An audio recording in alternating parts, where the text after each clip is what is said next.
about this? I could tell you about it, but not in the length that has. No, I'm kidding. Can you condense it? Yeah, I can. What this is it's an orb, and it in and of itself is driven by a counterweight at the bottom. The counterweight is basically a bunch of lead acid batteries.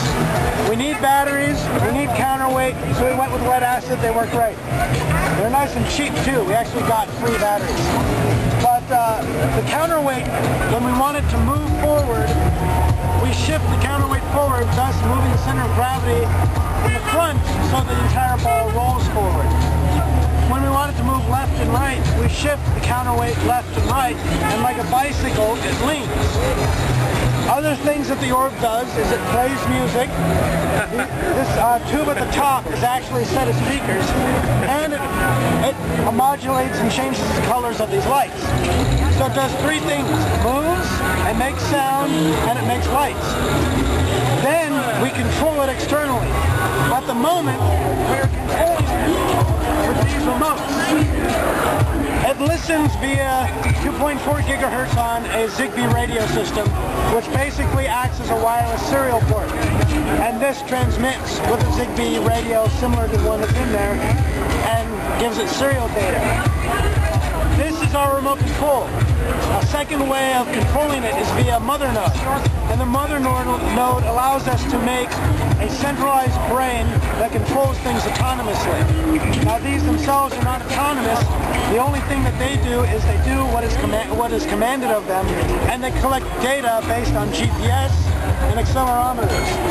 That information is its only awareness of the entire world. And there's no collision detection at all. If at Burning Man a hippie walks in the way, it runs over the hippie.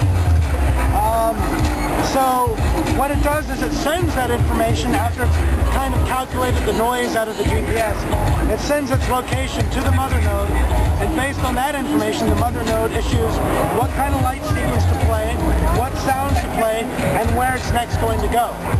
Now the mother node, its interface allows us to compose various criteria for the orbs to operate under, but we don't actually control or design any pattern other than giving it criteria. So we can give it the criteria, the mother node the criteria of doing a follow the leader type choreography, in which case the orb is told to follow the next orb. It's given just the GPS position of the next orb, and that changes at a certain frequency. Or it can be like a planetary path, where the orbs act as a planetary system. Or any other myriad of things. The lights can change based on a sequence of light events we give it. Or we can say, as you get close to another orb, change your colors to match that orb.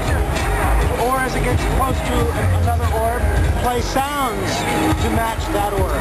And as it gets further away, we can have it lose parity with the orbs around it. So there are many different ways that they can control themselves. Right now, they're not autonomous, because to be fully autonomous, we need to give them a nice wide open space that doesn't have people in the way. And at Burning Man, what we do is we lay down a perimeter with a laser that draws on the ground, and the orbs, though they can't see the laser, are aware of the perimeter extent, and they operate within that perimeter. And that's how we handle not running over hippies.